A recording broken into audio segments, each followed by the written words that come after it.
Alors maintenant, le requin du cinéma, Raoul Mille, le billet d'humeur. Alors tout à l'heure, j'ai démoli Sweetie. Oui. Je suis pas gentil. Qu'est-ce que vous en pensez vous Pour une fois, tout arrive, je suis d'accord avec vous.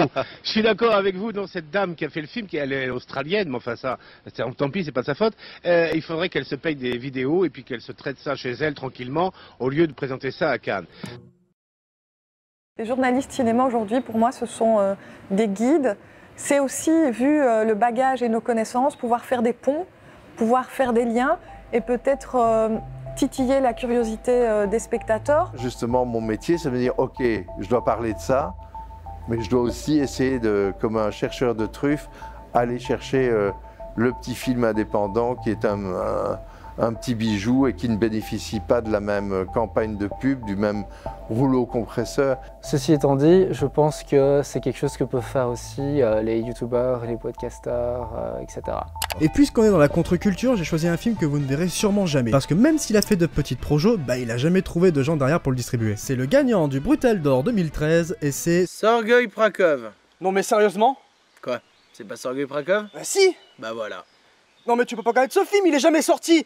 J'ai passé des jours à essayer de trouver le film que tu connaîtrais pas.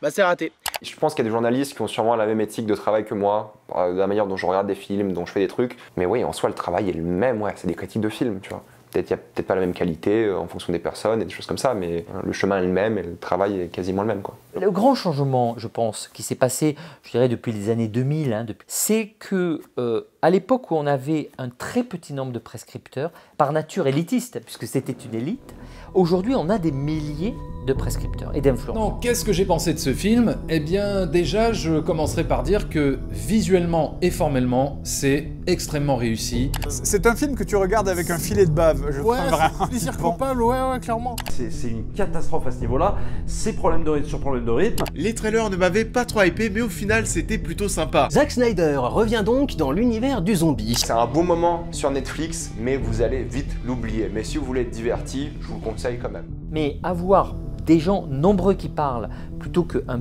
petit groupe de gens très limités qui avaient aussi tous ces problèmes de reproduction sociale, d'idéologisation. Si tu analyses la critique de quelqu'un de lambda et la critique d'un journaliste, si les deux se tiennent et tu la comprends, et voilà, c'est bien écrit, peu importe le passé de la personne, la critique reste là. Cette petite élite qui va définir les goûts et les normes pour tout le monde, est aujourd'hui moins accepté sans doute qu'à d'autres époques, parce qu'à d'autres époques, il n'y avait pas des outils pour permettre aux autres voix de s'exprimer.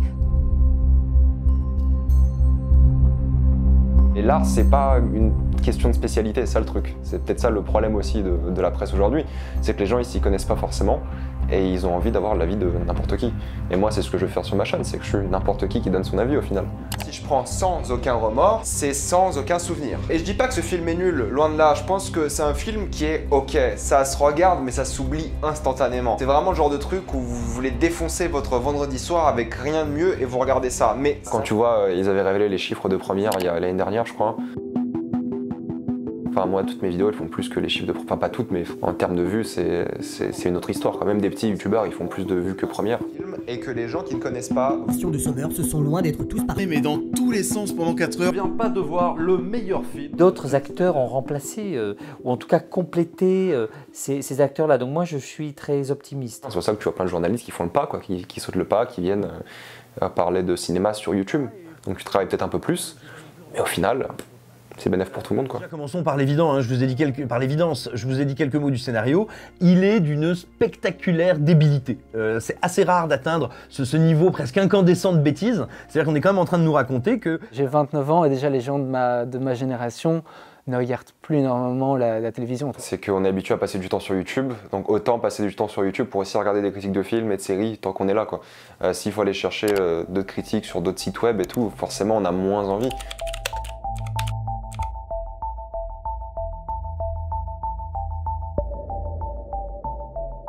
Je ne sais pas si je me sens menacé par les youtubeurs, etc.